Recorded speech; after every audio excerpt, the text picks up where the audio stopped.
best part of my day, right here, shaking hands with these kids. Hi, everybody. Welcome to tonight's office hours. I'm happy to see you all here tonight. So let me just head on over to YouTube just to make sure that everything is working there.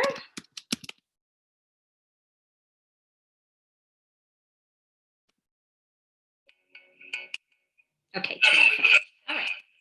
Okay, so I'm happy to see all of you here tonight.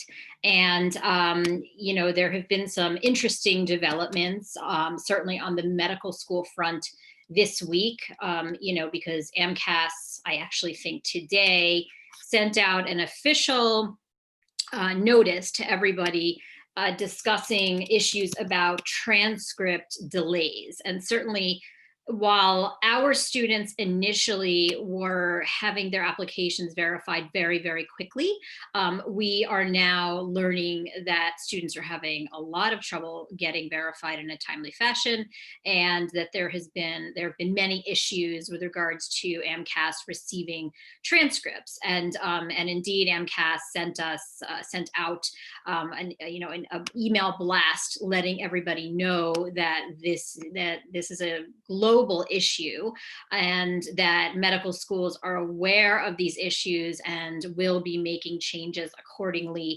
That includes sort of pushing back deadlines, maybe having a single notification date. You know, there are some schools that do that traditionally, but it sounds like there will be more schools doing that this year, as well as shifting the entire interview schedule. So, you know, all of this is just a wacky year for everybody in medical school admissions. It's difficult for applicants, especially for those of you who are going through this for the first time, because you don't know what to expect, you don't know what's normal. But certainly everything that we are hearing on the medical school front and from the Association of American Medical Colleges is that the med schools get it, and they are going to do everything possible to make this year as fair and equitable for everybody who is applying to medical school. Certainly, based on the current processing dates, it sounds like a lot of people will not get transmitted to medical schools on July 10th. You know, and again, I think it's really important to understand that everybody is in the same boat when it comes to the verification process, the processing of transcripts. You know, there also is a big problem with parchment in particular, which is, you know, one of the ways that transcripts are sent to medical schools. So, Tara asked, they mean verifying the app or just receiving the transcripts? It sounds like both are going on. So it sounds as though, and again, the AMC is not revealing if they're receiving more applications yet. And we're going to obviously, you know, be digging into that a bit to try to find out if there are actually more applicants this year, which again is not something that we were sensing, you know, just based on what we were hearing from people. Many people were sort of fearful of applying this year, actually, because of everything that's going on. But AMCAS says that they're receiving double the number of transcripts this year from last year. So what I have a feeling that probably more people this year applied early versus last year. So that's why I think this is probably happening. I think because everybody was sitting at home and, you know, everybody was quarantined, that very likely many more people submitted early applications this year than in years past. And, you know, so rather than sort of having the process kind of be spread out over, you know, June, July, August kind of thing into August, I think that AMCAS probably, you know, received, you know, a bolus, so to speak, to use a medical term, of applications much earlier than they ever have before. And this is what's overwhelming them. And that is certainly, you know, delaying their receipt of transcripts, you know, as well as their verification process overall. So again, you know, what I really want to emphasize to people is not to worry. You know, again, the medical schools are doing everything they possibly can to make this admission season fair for everybody and to give everybody an equal shot. So, you know, so I wouldn't stress about this, you know, so we have to kind of wait and see. So let me see. So Megan asks, so does this mean if we're just getting started on AMCAS, been working on TMDS a COMAS and MCAT and submit hopefully in 2 weeks, it wouldn't be too late. No, I don't think it would be too late. Again, this is 1 year where the process is definitely going to be dragged out, and the deadlines are going to be sort of pushed back further into the year. And med schools realize that they're probably not going to have all of the applications as early as they would have. And that will actually be quite interesting to see when med schools actually start receiving applications on July 10th. Are they receiving fewer applications than they anticipated? So this is 1 year where applying a little bit later in the cycle will not be a detriment. And, and again, I think that because so many people were poised to submit very early applications this year, again, probably because they weren't at school, there are, so many activities had been canceled. I suspect that that there simply were just a lot of very early applicants this year and a lot of very early transmissions. Okay, now something to keep in mind with regards to the strategy here. When you submit your application, that's just step one. Okay, when your secondary essay hits the door, that is when your application is complete. So, let's assume that more people have submitted early applications. And so now you're freaking out. Oh my gosh, I thought I got my application in early and I was ahead of the game. And, now I find out that, maybe everyone did the same thing. And, the way to kind of then get ahead is to complete those secondary essays as not as quickly as you can, because you still want to submit quality secondary essays, but you want to start now pre-writing your secondary essays. Okay, because as soon as you get that secondary application from the medical school, you want to try to turn it around as quickly as you can without jeopardizing the quality of your secondary essay. But this would now be the time, if you have submitted, to start working on your secondary essays, because every year, certainly we see students who submit very early and they're really diligent and, and they submit everything, extremely early, that then they kind of drag their feet on the secondary essays, and that sort of then makes them a late applicant. So really, it all starts officially once your secondary essay is in and your entire application at the medical school is complete. So that means once your MCAT has been received, once your secondary essays are in. Now, certainly there are some schools this year who may be reviewing applications without MCAT scores. We don't know that for certain, but that is a possibility that some schools, because they understand that MCATs were canceled for students, it's possible that some schools will be reviewing primary applications and secondary applications without knowing your MCAT. Of course, depending on what other criteria there are in your candidacy, what other things you've achieved, that is definitely very, very possible. Okay, so someone is asking, Nasser's asking, how would someone handle extracurriculars for the next cycle? And that's a great question.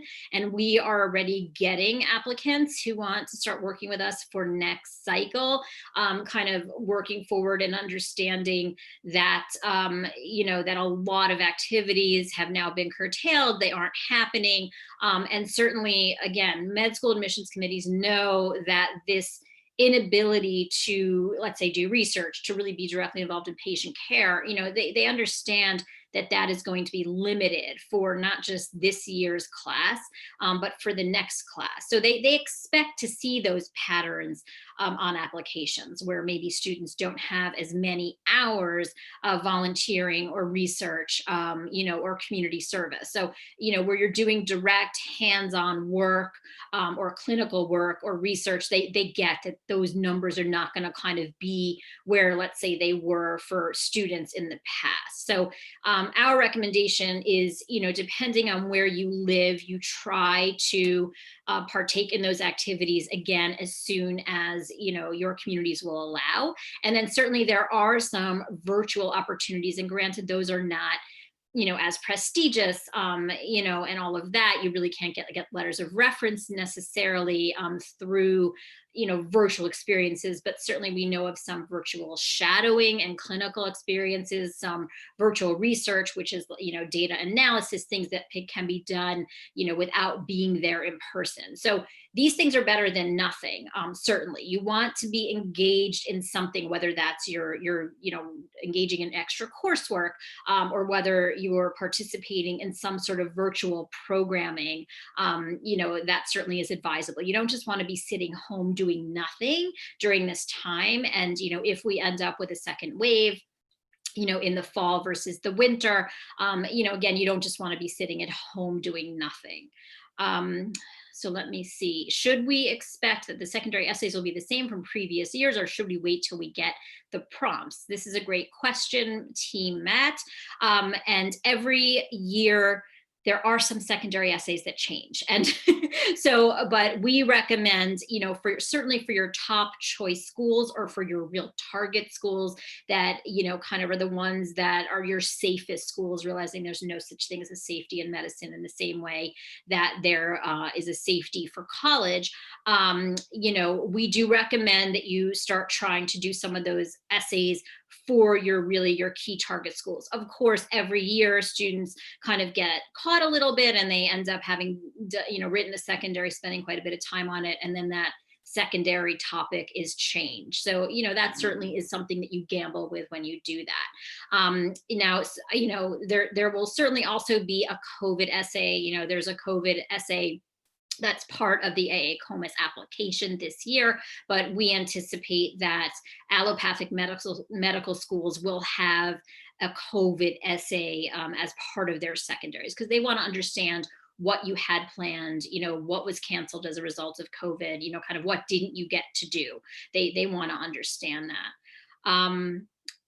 Okay, let me see. Do you think schools will review our primary and secondary application without the MCAT this cycle? Asks Shirley. You just got to that part of the video. Yes, great. So we don't know for certain if med schools are going to review with or without the MCAT. I suspect there will be some medical schools that will be reviewing applications without MCAT scores, depending on other factors. So let's say you go to a top tier undergraduate university, and let's say you have a really fantastic GPA and you took really rigorous courses there, and you've also accomplished some other things outside of your undergraduate coursework. I think there will be circumstances for certain schools where they will extend interviews without knowing an MCAT score, anticipating that that you will get a high MCAT score. So that's a great question. Could you elaborate how we should use the repeated question on AMCAS? I've read that even if activities are interrupted, it's okay not to use it. So that also is a great question, Megan. If you, let's say, were involved in an activity that, let's say you did every summer, over 4 years or something, that's when you would use a repeated kind of entry for that activity. If, let's say, you did something off and on over a year or something of that nature, then you wouldn't necessarily use the repeated function for that entry. Instead, you would, let's say, write that entry and explain, I participated in this activity for approximately 5 hours a week, and I did that for X number of months or something like that. So, just be as honest as you can. Someone asks about, there's a section inquiring about achievements. What would be a good example of achievement? Or do you mean AAMCAS or do you mean AMCAS? And achievement, I'm assuming you mean an honor or award. So any honor or award, whether that's academic, non-academic, that's what you would want to enter there. Should I list being a dance coach choreographer in the arts or leadership section? Tara, it really depends in some way what other categories you have that are filled out. So, let's say you have no leadership in your application, you have no categories that include leadership, then you might want to indicate leadership. Now, something that I recently talked about in a video that I put up about, pre-med extracurricular activities are something called, what we call here at MedEdits, triangulated experiences. And those triangulated experiences encompass many different categories, right? So here you're talking about being, and this is a great example, Tara, here you talk about being a dance coach, a choreographer in the arts, right? So this sort of shows other interests. This shows that you have interests outside of medicine. This shows that you're a leader. It shows that you're a teacher. It shows that you're a great communicator. So there are going to be many experiences that you have that really don't fit neatly into a single category. And that's okay. You know, we encourage our students to try to select a variety of categories. So if something is clearly research, obviously you're going to put it in research, but there are going to be other experiences like this one that could fit into several categories. I mean, honestly, being a dance coach or a choreographer, that's a teaching experience as well. So maybe it's community service, right? Maybe you didn't get paid for that, or maybe it's a work experience, right? So medical school admissions committees understand that the vast majority of experiences do fit into multiple categories, and they're not really cookie cuttered. So, there are some people who are going to go through your application, not even look at the category you've selected. Honestly, they're just going to read your description. So we really encourage our students, don't get hung up on the categories. But for the reviewer who does like to look at categories, try to mix it up where you can, because there are some people who aren't as experienced in doing this, and they are going to kind of have a little bit more of a checklist as they go through an application to make sure that you have something in each category, right? So because there's always going to be someone different reviewing an application, and I can tell you, having been on admissions committees, that the level of experience that people have when they review applications and decide whether or not to invite someone for an interview, that experience is there. There's a huge range of experience that people have who are making these decisions. So that's something else to keep in mind as you write your application, as you decide on your experiences and the categories and things. Okay. Yeah. So this is another question that Nasser had. Would being a medical laboratory scientist during this time be considered clinical? If you're working with patients, if you're saying medical laboratory scientist, it sounds like maybe that's more basic science work, in which case that's not clinical. Something that's clinical is where you have patient contact. So clinical research can be clinical. There's a clinical component to that. Again, if you're working, let's say on clinical trials or something, I would still say that is something that's in our research category, but obviously there is a huge sort of patient component to that as well, because you're working directly with patients. If we have the MCAT coming up, that will delay our secondaries, do you think schools will understand if secondaries take a few extra weeks this cycle? Absolutely, Shirley. This is a wonderful question. Med schools basically understand everything is kind of, just it's a toss up this year in terms of when everything's going to get done. So, if you're studying for the MCAT, let's say it's in early July, getting a high score and then MCAT getting the highest score you can sort of becomes your top priority. So let's say if you have an MCAT, you're talking about delaying secondaries, you're probably talking about more that you kind of have an MCAT at the end of July. So if you're focusing on that completely, as soon as that's done, you start your secondaries. Again, that the entire cycle this year is being pushed forward, or backward, or whichever way you want to think of it. It's going to be later than it's been in the past. So that's a great question.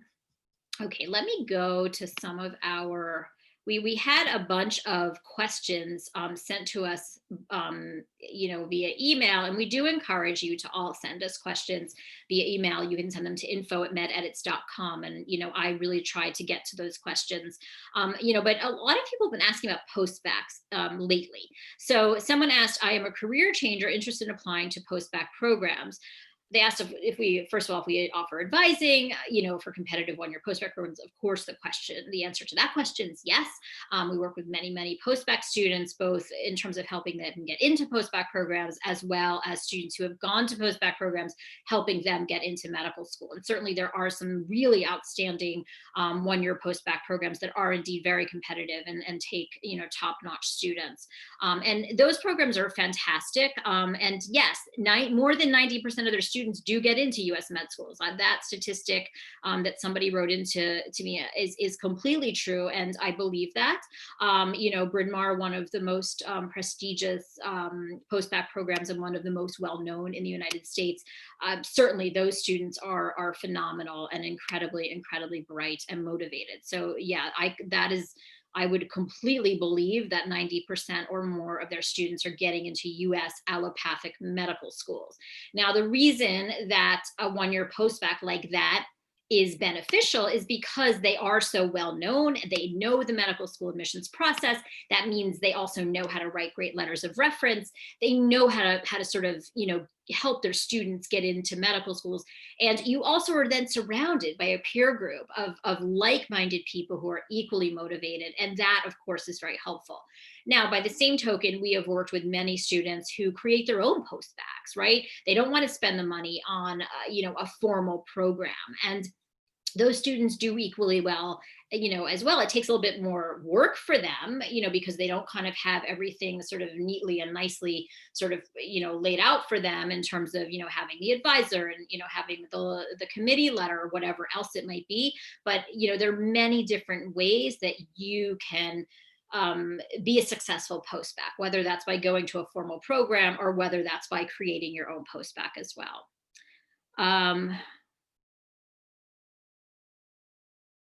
Oh, this is an interesting question, Matthew. One of my friends had technical difficulties during their MCAT, and Pearson gave them a letter to attach with their school. Would med schools take that seriously? That is a really tricky question. If they think the technical difficulties negatively impacted their score, I would recommend just signing up for another date. And if that score ends up being lower than what they were anticipating, I would retake it, just because, yes, medical schools are going to look at that letter. But if you sort of don't have that, that quantifiable score, it could hurt you in the process overall. They will take it into consideration, obviously, but I don't know how much, and it will really depend on the individual school. So if someone has a situation such as that, and they underscore, they get below what they're anticipating, then certainly I would probably try to retake, and pretty soon after, since, they probably are well prepared. Can being a caretaker for a quadriplegic family member count as clinical? Yes. These are the type of situations that can be very, very valuable. So if you're taking care of a family member or a loved one, and you understand the challenges that, that person is facing, both in terms of their medical care, as well as in terms of, their emotional state, and, the challenges of being both the patient as well as the caretaker, these are very, very valuable experiences, certainly. So that wouldn't really be counted as, shadowing, obviously, but that would be, those experiences are definitely valued by medical schools, and the clinical component of those experiences are certainly considered as well. I'm waiting for a letter. Gary asked, I'm waiting for a letter of recommendation, and there's no guarantee that will be submitted before the transmission day. Should I wait for it to be submitted, or should I submit my app? Submit your app without it. So you want to submit your application as soon as you can. You don't need to wait for letters. So letters don't need to be verified. Your application needs to be verified. And the way that the application is verified is the transcripts need to come in, and a human being needs to sit there and compare what you've put on your application in terms of your coursework and your grades, and they compare it to what's on the transcript. So you should definitely submit your application before all of your letters are in. Definitely. I was told to list all my paid employments. Is that a wise strategy? Zora asks. Another wonderful question. If you worked because you earned money to help support yourself, to help support your family, whether that was, you were just doing that to kind of support your hobbies or your, what you did in your free time, those are definitely valuable experiences. And it also helps admissions committees to understand how you spent your time, right? So students who do not have to work, maybe they have more experiences than you do in other fronts, but they also had more free time to devote to those experiences. So yes, I agree that listing all of your paid employment, that was that was a certain amount. So like if you, let's say, worked 16 hours somewhere, doing something just for a couple of days, I wouldn't necessarily list that. But any relatively longer term employments that you had, I would certainly list that. That's very valuable. Megan, nothing's a silly question. This may be a super silly question, but is how you list the activities on AMCAS matters? It's a great question, Megan. Everybody asks this question. So actually, AMCAS will list your activities chronologically. So you have no control over the order in which your activities will appear. So every year our students ask us, how should I order my activities? And our answer is, doesn't matter, because you have no control over this. So it's a terrific question. Yeah, so Tara had the same question. Everybody has this question. It's very common. Okay, do you think hobbies are worth talking about, and how do you think we should talk about them? Hobbies are definitely worth talking about. And in fact, we were just working with one of our students, and I think they had, maybe 11 entries, 12 entries. And, and we said to the student, what about your hobbies? I'm sure you do something that's interesting that kind of gives further dimension, gives an idea of who you are as a person, how you like to spend your free time. And he came up with something really terrific, really unusual. And it adds dimension to the application. It gives a sense of who you are as a person. What do you do in your free time? What's important to you? So we really encourage students. It's the rare student who has 15 really important activities they have to write about. So if you have the extra space, you definitely include, your additional interests and your additional hobbies. Thank you, Zora. I appreciate it. Okay, does Dean's List count as an award, and how much of a description would that need? So Dean's List definitely counts as an award. So, there are different types of awards. There are some awards that you're going to get automatically, such as Dean's List, just for sort of reaching a certain GPA. Those obviously they're still important, but they're not as important necessarily as those awards or scholarships or things or honors that you get that are more application based and that are, sort of a little bit more competitive. But certainly a Dean's List award is important. What we encourage our applicants to do if they're listing something like that is we encourage them to write about their academics. So if it's an academically based award, why not write about the courses that you enjoyed most as an undergraduate? Or where your intellectual interests were. And, it doesn't necessarily also only have to be medically or scientifically related disciplines. It can be other disciplines as well. So that's a way to kind of make those entries a little bit more interesting than just writing, because I got a 3.7, every semester, I was on the Dean's List. Like, they know that. So instead you write a little bit more about you and who you are and, what makes you a distinctive person. Okay, let me go back to our other questions that we got.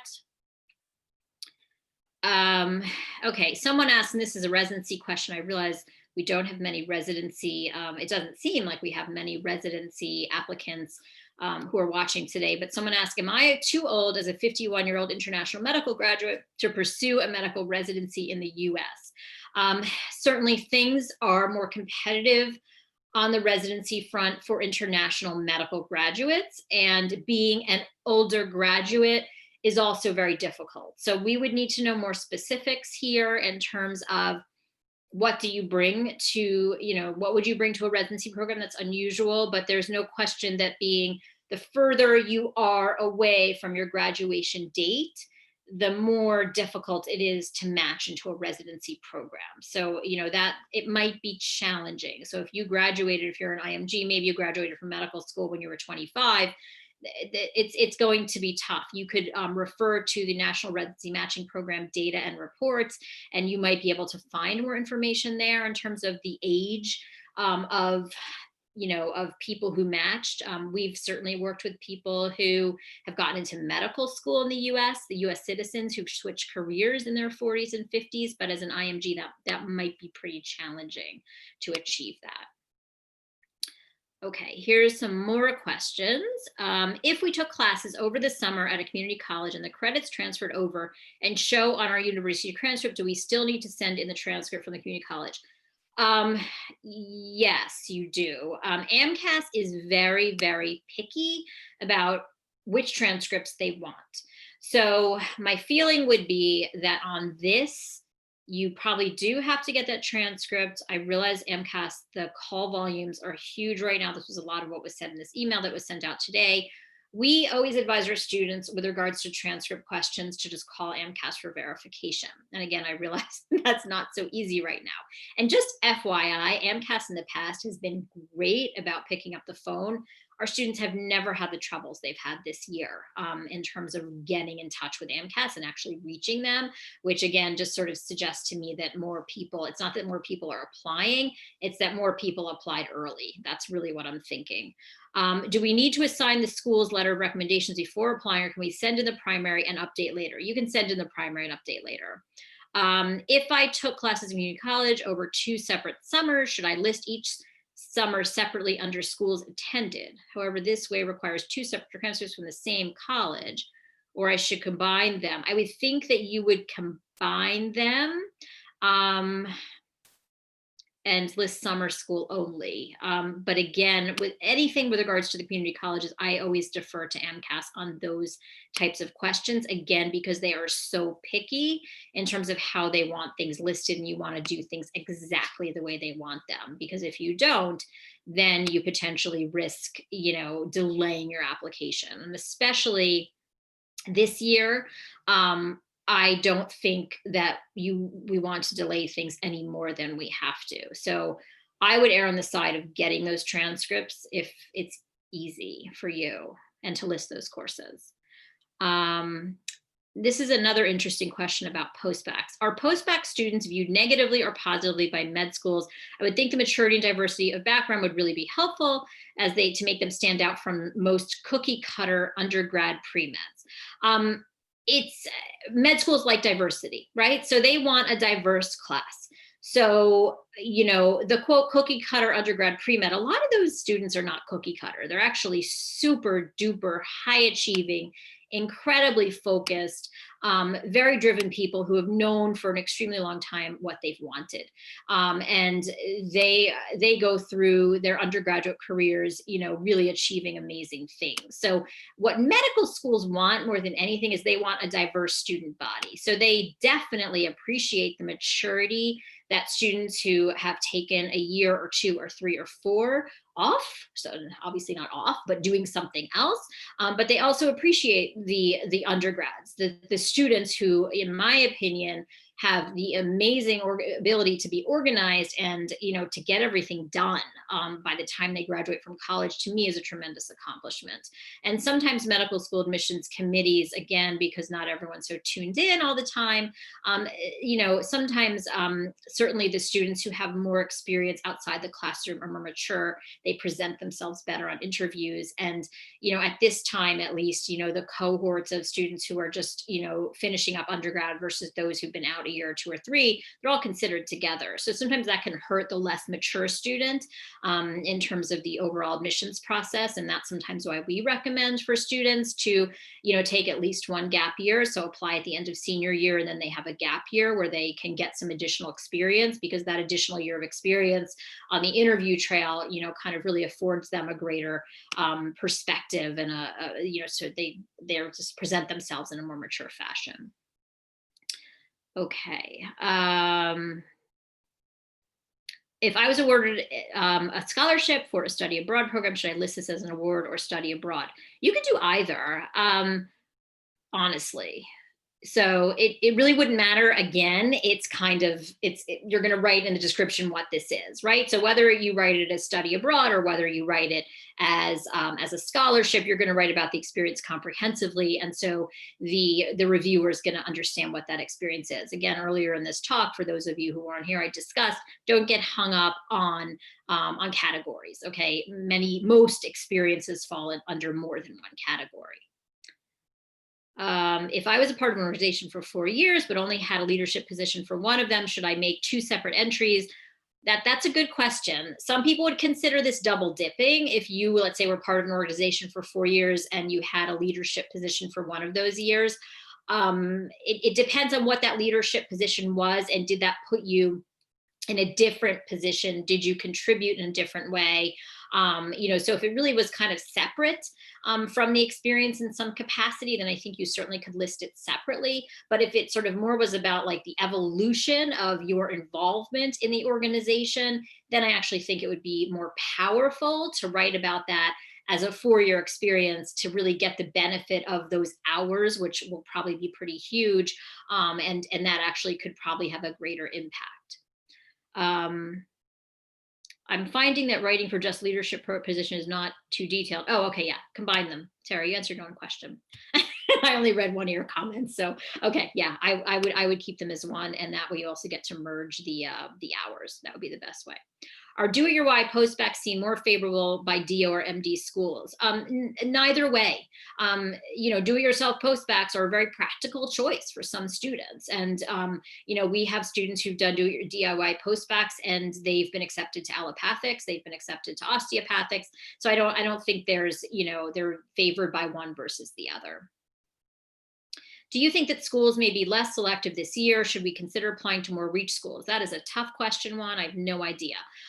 This year is unlike any other. I think we always encourage our students, and it depends a lot on your stats. It depends on how competitive you are. I mean, certainly we have, we have school list videos and school list articles. So, you want to apply to enough schools that are within your target range to make sure that you get accepted to medical school. Then how many reach schools you apply to depends on how many secondary essays you're willing to fill out. Okay. So we encourage our students to first complete the secondary essays at those schools that are either sort of their dream schools they're dying to go to, and they do have a shot at those schools, and also to complete the secondary essays for their target schools. So if you, let's say, have 5 other dream schools, and of course, no one has any idea how this year is going to shake out, I don't think it's going to be less competitive. I still think that it's going to be a competitive application year. And I think that the most competitive schools will still be the most competitive schools. So, but if you're aspiring to go to reach schools, then by all means, if you have the stamina to be able to fill out all the secondary essays, you should apply to them, but only after you've hit your target schools. If we were in an honors program, how could we talk about that? That's something you might want to talk about in your personal statement. So, we have our students write very comprehensive personal statements. So they capture kind of, the aspects of their achievements and their backgrounds that are the most important. So if you were in an honors program, you could write about that, for example, and like if you did research as part of that honors program, you could write about it. If, let's say, you were, someone asked earlier about a dean's list entry, if you were, wanted to write about that honors program as part of a dean's list entry and sort of the, the opportunities that an honors program afforded you, you could include it there. Or that's information that could also go into your personal statement very nicely when writing about your achievements.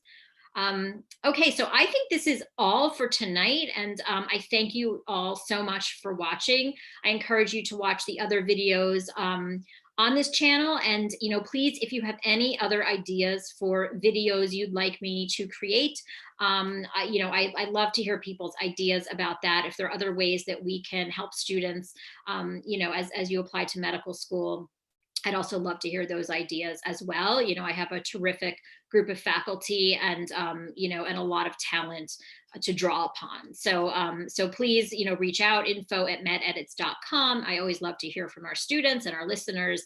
And, and we really appreciate your attention. And thank you so much for watching tonight, and, and keep in touch. Okay, take care and good luck and have a great week.